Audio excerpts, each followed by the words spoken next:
Eh bien, salut à tous, c'est Tan. Aujourd'hui les gars, nouvelle vidéo. Avant que la vidéo commence les petits potes, j'ai quelque chose à vous dire. Peut-être que vous venez de recevoir une notification sur votre smartphone, tablette ou PC, enfin bref, et que vous avez vu la vidéo, le titre du moins, où j'ai failli d'arrêter YouTube et que vous avez envie de savoir pourquoi. Cela veut dire que du coup vous êtes abonné et là il n'y a pas de problème. Mais il y en a qui n'ont pas reçu cette notification et du coup c'est un peu dommage. Donc si t'es pas abonné, toi qui regardes la vidéo en ce moment même, n'hésite pas à t'abonner et à activer la cloche de notification avant que la vidéo commence. Et là ça sera carré dans le Banks. Je te le dis, ça sera carré dans le Banks. Enfin bref les petits potes, revenons à nos moutons. On va pas s'éterniser sur le sujet que je viens de dire il y a 2 secondes. Hein, ça fait un peu gros forceur, je vous l'avoue. Donc dans cette vidéo les petits potes, ça va être très simple. Je vais tout simplement vous raconter une story time, c'est-à-dire une histoire, une anecdote que j'ai vécue de ma propre vie. Hein, c'est vraiment un truc de ouf.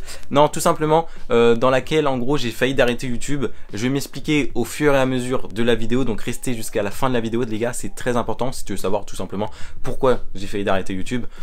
Entre parenthèses les gars, je tiens à préciser. Commençons par le commencement. Tout se passe le dernier samedi du mois d'avril 2021. Donc j'étais tout simplement invité chez mes parents à manger chez ma soeur, chez elle, voilà. Il faisait super beau et j'ai décidé du coup d'y aller en moto. J'étais le seul à y aller en moto, mes parents eux étaient tout simplement en voiture. On mange tranquillement, hop, la journée se passe et au retour mes parents décident d'aller à l'étang de mon grand-père. Ça les gars, on s'en fiche un peu dans l'histoire, mais voilà. Mes parents et ma soeur, du coup, eux vont à l'étang de mon grand-père. Donc je me retrouve tout seul. Et avec ma moto, voilà, je décide de rentrer chez moi, je vais chez moi, tranquille. Et il s'est avéré que moi, voilà, je prends toujours mon téléphone, mes lunettes, mes papiers, du coup, et ma clé de portail, voilà, pour ouvrir chez moi et tout, enfin bref. Donc, j'ai 2 poches dans ma veste de moto. Donc, à gauche, je mets toujours mes papiers et ma clé. À ma droite, je mets mon téléphone et mes lunettes. Donc avant de partir, je vérifie toujours, voilà, si mes fermetures sont très bien fermées. Parce que voilà, avant de rouler, ça serait un peu con que ça se barre, tu vois. T'as capté un peu le délire. Donc voilà, hop, je ferme tranquille. Et il s'est avéré que j'avais en fait mal fermé la poche où il y avait mon téléphone et mes lunettes. En gros, je l'avais fermé à moitié, tu vois. Donc voilà, je commence à rouler tranquillement. Et là... j'avais déjà dépassé 1 ou 2 villes carrément, donc on avait quand même fait une bonne partie du chemin que je devais faire juste pour rentrer chez moi. Et voilà, je roule hop tranquille et puis je vois, tu vois, je sens que voilà c'est vide quoi, je me dis ouais j'ai un problème. L'erreur que j'ai fait c'est que je me suis pas arrêté.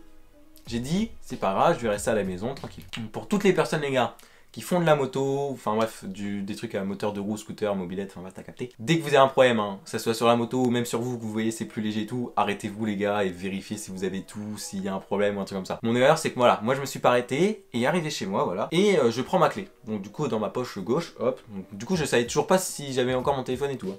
Donc hop, je prends ma clé, je vous mon portail tranquillement, je rentre et tout. Je ferme.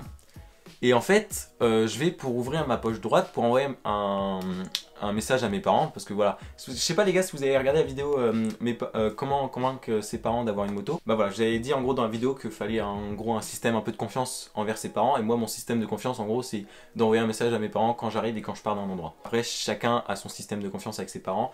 Mais ça c'est pas le sujet de la vidéo les gars, n'hésitez pas à regarder la vidéo pour tous celles et ceux en fait qui n'arrivent pas à convaincre ses parents, voilà.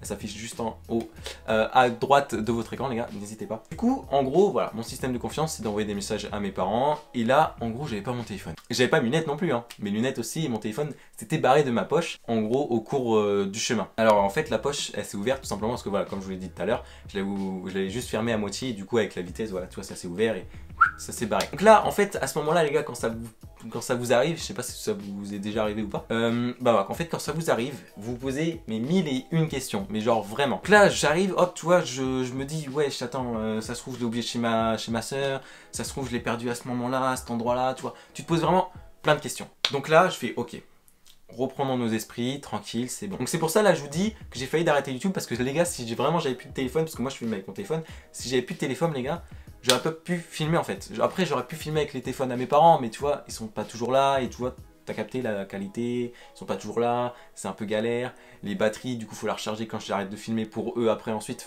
la galère. Après j'aurais continué les vidéos à YouTube après les gars, hein, ça c'est, y a pas de problème. Mais du coup faudrait qu'on attende en fait tout simplement que je récupère mon téléphone. Après j'aurais pu vous filmer à GoPro, mais c'est pas ouf, tu vois. Enfin bref, je me suis repris en main tranquillement, voilà, je me suis calmé tranquille. J'ai fait ok c'est pas grave, je vais envoyer un message Instagram à ma soeur, soit sur ma tablette, soit directement sur le PC. Donc voilà, je vais sur le PC tranquillement, je vais sur Instagram, j'envoie un message à Auria, voilà, ma soeur avec qui des fois je fais des vidéos. Donc là j'envoie un message, 30 minutes plus tard, toujours pas de réponse. Je fais ok, pas de problème, j'envoie un message à ma grande sœur, où en gros j'étais invité chez elle le midi. Je lui envoie un message aussi Instagram, et là j'ai une réponse. Qui me disent que le téléphone n'est pas chez eux. Voilà, donc là, tu vois l'adrénaline il commence déjà plus à monter. Tu vois. Je demande aussi du coup pour mes lunettes, elle me fait non, ils y sont pas, voilà. Donc du coup j'avais tout perdu, hein, téléphone et lunettes. Donc mes parents reviennent du coup de l'étang à mon grand-père, voilà, j'explique un peu la situation. Ils font ok, pas de problème et tout, enfin bref, on va essayer de chercher. Donc le temps que mes parents par contre arrivent de l'étang de mon grand-père, moi j'avais déjà pris mon vélo et j'avais refait toute la route en fait les gars. Bah presque toute la route, j'ai pas tout refait. J'avais fait une bonne partie de dégâts de la route où je cherchais dans les trottoirs comme ça en vélo, j'allais vraiment tout doucement. J'avais vraiment rien trouvé. Et là quand ça se passe comme ça, c'est la galère. Et en même temps que j'ai cherché, il y avait ma grande sœur où du coup j'étais invité chez elle qui cherchait mais vers chez elle. Tu vois, au cas où si je l'avais fait tomber dans un chemin vers chez elle et tout. Rien non plus. Rien non plus. Donc là, tu vois, tu te poses encore plus de questions. Et là, mon père devait déposer ma soeur, je sais plus où, enfin bref. Voilà, donc mon père, lui, repart avec Auréa, du coup, à un autre endroit. Et avec ma mère, on se retrouve tous les deux. Ben, elle fait, bon, on repart en vélo, je viens avec toi et on va rechercher. Donc je refais la route, parce que j'étais revenu et je repars. Tu vois, t'as capté? Donc déjà, aller-retour. Enfin bref. Je refais tranquillement avec ma mère. Toujours rien. Et là, il m'est arrivé une idée comme ça de génie. Tu vois, je suis un peu un génie. non, attends, on va rester dans l'histoire, les gars. Donc mon idée, c'était, elle est un peu simple, mais on n'y pense pas tout le temps. C'est tout simplement de géolocaliser mon téléphone avec celui-là à ma mère. Pas avec Snap ni rien, hein, vraiment avec l'application localisation iPhone. Et il s'est avéré que, voilà, il avait plus de batterie mon téléphone. En gros, quand j'étais parti de chez ma soeur, il avait 5%. Et en gros, si vous le savez pas, mon téléphone, avec toutes les vidéos que j'ai faites pendant 1 an et demi, c'est pour ça que là, il va falloir que je change de téléphone. L'état de batterie, il est gratté. Je suis à 70% d'état de batterie, tu vois, la batterie elle tient plus du tout. Donc en gros, sur la route, il n'y a plus de batterie. Et du coup, impossible de le géolocaliser. Donc ce que j'ai fait, j'ai regardé un peu comment on pourrait faire et tout. Et là, j'ai vu qu'on pouvait envoyer un message à la personne qui va retrouver le téléphone et qui va le mettre en charge, tu vois. Envoyer un message disant, appelez le tel numéro pour du coup dire qu'on a retrouvé mon téléphone. Et là, les gars, 10 minutes après que je mette ce message, un gars m'appelle. Un gars appelle du moins le numéro de ma mère, parce que c'était le numéro de ma mère. Et là, le gars dit, j'ai retrouvé le téléphone, il était à un carrefour entre telle ville et telle ville, voilà les gars. Il fait, vous pouvez venir le chercher quand? J'habite à cette adresse-là. Ma mère a fait, pas de problème, on arrive dans 10 minutes. Les gars, à ce moment-là, la bouffée de chaleur, mon pote, que je te sors, waouh! Enfin bref, c'est vraiment un truc de ouf, t'as capté quoi. Donc avec ma mère, hop, on prend la voiture tranquillement. Là, vraiment, dans la voiture, j'étais trop content. Le gars, dans l'appel, il dit que le téléphone, il était mort. L'écran, en gros, était mort.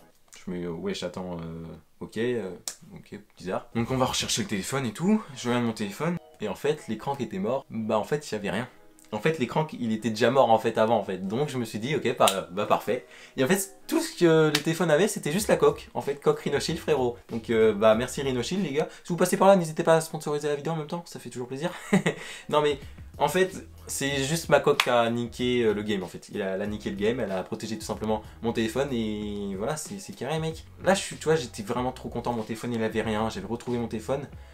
Mais dans toute cette histoire, où sont mes lunettes? Et bah les gars, cette histoire les gars, elle s'est passée du coup fin avril, on est début juin, ça fait déjà plus d'un mois à peu près que cette histoire s'est passée, et je n'ai toujours pas retrouvé mes lunettes. Mes lunettes sont dans la nature là, bah de toute façon vu la vitesse à laquelle j'allais, hein, pour celles et ceux qui regardent un peu mes vidéos moto, je vais dans les alentours de 90, 95 voire 100 des fois, et voilà, j'étais dans ces vitesses là, au moment où je pense que ça s'est perdu, et les lunettes je pense qu'ils sont éclatées et tout, hein, partout, donc... Les lunettes, je les retrouve pas. Et là, vous vous demandez, attends, on n'a pas remarqué que tu avais changé les lunettes, tout simplement parce que en fait, mes anciennes lunettes que je mets là actuellement, c'est les mêmes lunettes que j'avais avant en fait, à peu près. C'est pour ça que vous avez peut-être pas remarqué. Et voilà les gars, après tout ça, du coup, j'ai repris et j'ai pu du coup reprendre mes vidéos sur YouTube. De toute façon, vous l'avez vu, hein, j'ai pas arrêté les vidéos YouTube après, et ça vous l'avez pas su du tout. De cette histoire. En fait, si vraiment j'avais pas retrouvé mon téléphone, et déjà je remercie encore le monsieur qui a retrouvé mon téléphone, parce qu'en fait le gars était en vélo juste après moi, j'ai perdu mon téléphone, il l'a retrouvé, il l'a pris avec lui. Et le mec super sympa et tout. Et ma mère le lendemain ils avaient offert des trucs aux personnes qui avaient retrouvé mon téléphone, ce qui est normal. J'étais vraiment content, le monsieur était vraiment super sympa. Et franchement merci encore à lui. Voilà, je sais qu'il regardera pas cette vidéo, mais merci quand même à cette personne. Cette histoire les gars elle est vraiment dingue. Mais je sais pas, j'envoie vraiment un full chat que le monsieur le retrouve. Et en plus ce qu'il m'a dit c'est que le téléphone était en plein milieu de la route. T'as un carrefour comme ça. Donc là t'as un carrefour comme ça. Le téléphone était là. Il était vraiment en plein milieu le téléphone. Et il m'a fait que j'avais du coup beaucoup de bol que personne ne l'a écrasé ni rien. Donc voilà, j'ai vraiment beaucoup de chance. Et grâce au monsieur, on a pu reprendre ces vidéos, les vidéos YouTube, pardon. Ça fait vraiment plaisir les gars. Et voilà, je tenais vraiment à partager cette story time avec vous parce que j'en fais pas souvent déjà des story time. Et cette anecdote, il fallait vraiment que je vous la raconte parce que je la trouvais un peu dingue, tu vois, il y a pas mal de rebondissements, donc il fallait que je vous la raconte. Enfin bref les petits potes, c'est déjà la fin de cette vidéo, j'espère qu'elle vous aura plu, n'hésitez pas à lâcher votre plus gros pouce bleu, à t'abonner et à activer la cloche de notification si cela n'est toujours pas encore fait, mais normalement tu l'as fait parce que par rapport à ce que je t'ai dit au début de la vidéo, normalement tu l'as fait, quoi. Ah, tu l'as pas fait? Enfin bref les petits potes, on se retrouve dimanche prochain 14h ou sinon en live sur YouTube ou sur Twitch. Je vais reprendre les lives d'ici peu. C'était Ethan. Ciao ciao.